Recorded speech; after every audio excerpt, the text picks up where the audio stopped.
Assalamualaikum warahmatullahi wabarakatuh. Apa kabar untuk seluruh penonton video saya dari Sabang sampai Merauke? Semoga selalu diberi keberkahan rahmat, dimudahkan segala urusannya, dimudahkan rizkinya, serta diberi hidayah oleh Allah Subhanahu wa Ta'ala untuk orang-orang yang belum mendapatkannya. Kembali dalam video kali ini saya akan membaca kitab yang ditulis oleh penulis dari klan Ba'alawi, di mana dalam kitab yang akan saya baca ini ada salah seorang habib yang melakukan sholat tetapi rukun-rukun sholat itu tidak dipenuhi. Kemudian ada yang protes sebab sholatnya tidak memenuhi standar sholat. Tetapi alasannya apa? Alasannya karena bahwa saya itu habib, bahwa saya adalah orang yang dicintai Allah. Nah, ini kan alasan yang tidak masuk akal. Nah, cerita ini ada dalam kitab Al-Huror halaman 544, halaman 545. Namun sebelum masuk pada pembahasan, untuk seluruh penonton dari manapun kalian yang belum subscribe channel saya, silahkan tekan tombol subscribe, kemudian like serta share video ini ke teman-teman kalian semua, agar yang belum tahu menjadi tahu. Yakinlah bahwa munculnya channel ini semata-mata untuk mengedukasi kepada seluruh muslim di Indonesia, agar tidak terjerat oleh doktrin-doktrin sesat yang dilancarkan oleh orang-orang yang mengaku atau mengklaim sebagai cucu Rasul dengan mengatasnamakan agama. Selanjutnya saya akan langsung membaca kitab Al-Huror atau Hurorul Baha'u'dhawi halaman 544 sampai 545. Teksnya akan saya tampilkan di layar sehingga penonton bisa menyimak dan bisa ikut membaca. Dan sebagai bukti bahwa apa yang saya sampaikan ini bukan berdasar hoax atau sedang menebar kebencian, tetapi inilah cerita yang termuat dalam kitab Ba'alawi, yaitu kitab Al-Huror. Bismillahirrahmanirrahim. Wa minha maruya an Abdirrahim ibni Ali al-Khatibi qala kuntu yauman minal ayami inda syaikhil madkuri faqoma yusolli walam yatamakan min arkani sholati illa fakultu fi nafsi min khairi an atakallama lau tamakkana as-shaykhu fil arkani yasiron lakana ahsana falama salima min sholatihi tilka iltafata ilayya wa qala innal faqiha Ismail na Muhammadil Hadrami sholla farduhu wa qoma yatanafalu fasami ahitoban yakulu lahu sholli al-fardo wa nam arodo makholaknaka linasyikika yakni innahu mahbubun wa ana mahbubun mislahu. Artinya apa? Artinya di antara keramat dari Habib Abdurrahman As-Sakop, yang mana keramat ini diceritakan atau diriwayatkan dari Abdurrahim bin Ali Al-Khatib. Ia berkata, suatu hari aku bersama Habib Abdurrahman As-Sakop, dan beliau berdiri untuk sholat, tetapi beliau tidak mampu menyempurnakan rukun sholat, hingga aku berkata dalam hati, seandainya Syekh mampu menyempurnakan rukun sholat sedikit saja, tentu lebih baik. Maka ketika beliau selesai sholat, beliau menoleh kepadaku. Kemudian beliau berkata, Al-Faqih Ismail bin Muhammad Al-Hadrami ini telah sholat wajib dan berdiri untuk sholat sunnah. Lalu beliau mendengar seseorang berkata kepadanya, sholatlah sholat wajib dan tidurlah, kami tidak menciptakanmu untuk membuatmu sengsara. Artinya dia dicintai dan aku pun dicintai seperti dia. Kesimpulannya apa? Kesimpulan dalam cerita ini adalah Habib Abdurrahman As-Sakop ini melakukan sholat, tetapi rukun-rukun sholat tidak dipenuhi. Kemudian Abdurrahim bin Ali Al-Khatib ini protes dalam hati. Entah apakah Abdurrahman bin Ali Al-Khatib ini pada saat itu menjadi makmumnya atau hanya ada dalam tempat yang sama sehingga melihat sholatnya Habib Abdurrahman As-Sakop. Jadi Habib Abdurrahman bin Ali Al-Khatib ini protes dalam hati, kemudian dalam hati berbicara. Bicaranya gimana?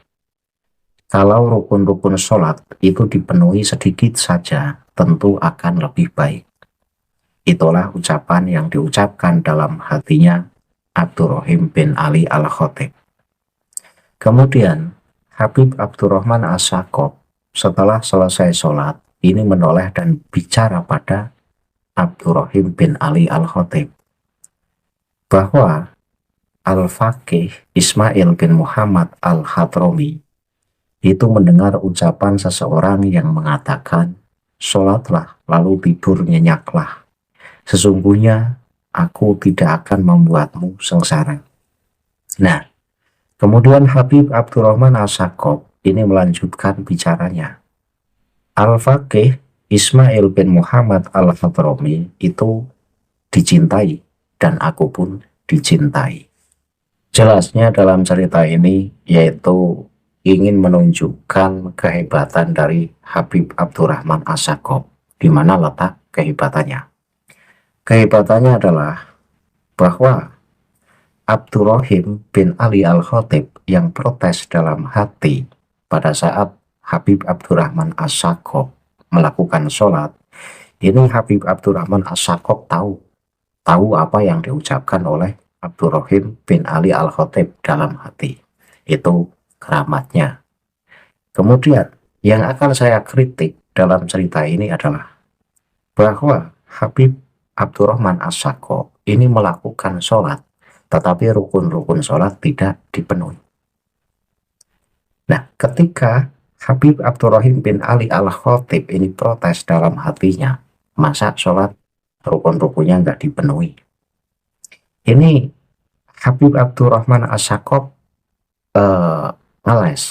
ngelesnya gimana? Ngelesnya bahwa Al-Faqih Ismail bin Muhammad Al-Hadrami ini pernah melakukan sholat wajib.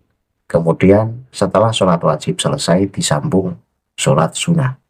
Nah, pada saat itu setelah sholat sunnah selesai, ini Al-Faqih Ismail bin Muhammad Al-Hadrami ini mendengar seseorang yang bicara. Bicaranya gimana? Sholatlah, lalu tidur nyenyaklah. Sesungguhnya aku tidak akan membuatmu sengsara. Jadi pada saat Al-Faqih Ismail bin Muhammad Al-Hadrami melakukan sholat wajib kemudian disambung dengan sholat sunnah, ini justru mendengar seseorang yang berkata, sholat wajib saja, setelah itu tidur saja. Sesungguhnya aku tidak akan membuatmu sengsara. Nah, ini yang menjadi alasan Habib Abdurrahman As-Sakop sholat tidak memenuhi rukun-rukun sholat. Lah, mungkin kondisi dari Habib Abdurrahman As-Sakop ini dalam kondisi ngantuk berat, sehingga sholat sekenanya, sampai rukun-rukun sholat tidak dipenuhi. Dan alasan yang tidak saya terima ini bahwa dikatakan oleh Habib Abdurrahman As-Sakop bahwa Al-Faqih Ismail bin Muhammad Al-Hadrami itu seorang Habib atau seseorang yang dicintai oleh Allah. Dan Habib Abdurrahman As-Sakop bin mengaku bahwa dirinya pun sama seperti Al-Faqih Ismail bin Muhammad Al-Hadrami, yaitu orang yang dicintai Allah, Habib. Nah, apakah Habib ini mendapat prioritas yang berbeda dalam melakukan sholat? Apakah hanya karena Habib kemudian sholat rukun-rukunnya tidak dipenuhi pun tidak apa-apa karena Habib atau orang yang dicintai? Terus kenapa Habib Abdurrahman As-Sakop ini begitu pede bahwa dirinya adalah mahbubun, orang yang dicintai Allah. Sehingga sholat dengan model apa saja, sholat tidak memenuhi rukun-rukunnya saja, ini nggak apa-apa. Nah inilah ajaran kitab Ba'alawi. Ajarannya celana. Sholat tidak memenuhi rukun-rukunnya, ini nggak apa-apa karena keburu ngantuk, mau melakukan tidur. Dan alasannya saya ini Habib loh. Saya ini orang yang dicintai Allah loh. Jadi sholat tanpa memenuhi rukun-rukun sholat ini nggak apa-apa. Nah ini kan ajaran yang sesat dan menyesatkan. Nah untuk muhibbin, jika pengen melihat secara langsung teks yang saya baca, ini silakan buka dalam kitab Al-Hurur halaman 544 sampai halaman 545. Di situ sangat jelas teksnya ditulis bahwa Habib Abdurrahman As-Sakop melakukan sholat fardu, tapi rukun-rukun sholat tidak dipenuhi. Dan ketika ada seseorang yang protes, maka Habib Abdurrahman As-Sakop ngelesnya gini, saya ini Habib loh, saya ini orang yang dicintai Allah. Nah, dari ngeles yang semacam ini kan seakan-akan mengatakan saya ini Habib, kekasih Allah.